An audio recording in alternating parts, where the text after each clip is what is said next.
t'es séparé, tu as des enfants et ton ex a refait sa vie.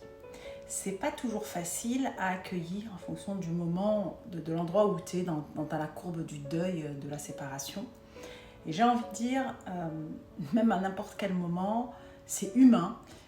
Quand on apprend que notre ex a refait sa vie, et particulièrement quand elle rentre dans la vie de nos enfants, elle ou il, y a quelque chose en nous qui peut être plus ou moins douloureux. C'est juste normal.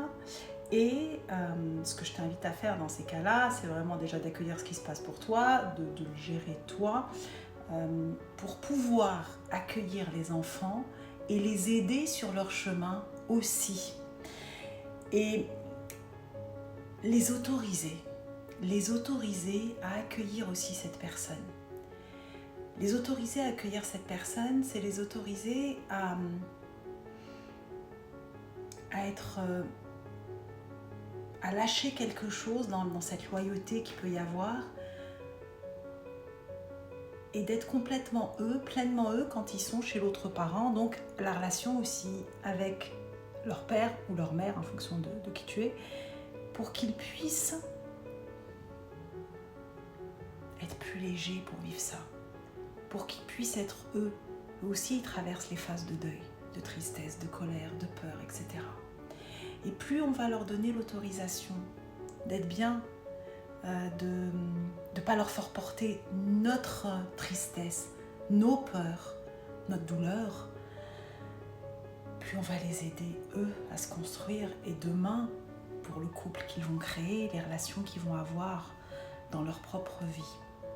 Tu vas me dire, c'est facile à dire. Oui, c'est facile à dire. C'est pas facile à faire. Et si par moment, parce que tu es humaine et tu es humain, t'accueillent pas vraiment quand ils reviennent.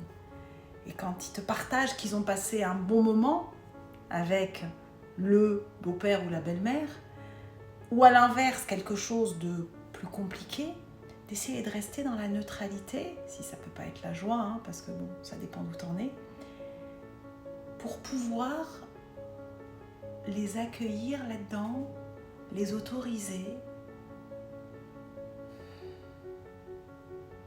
à être eux.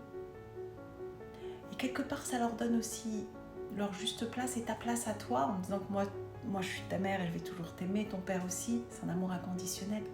Et que cette personne qui est là, elle prend aussi soin à sa façon de tes enfants.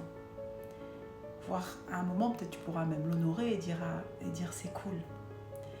Et pour gérer tout ça, tu as des vidéos pour t'aider, tu as un lien sur mon programme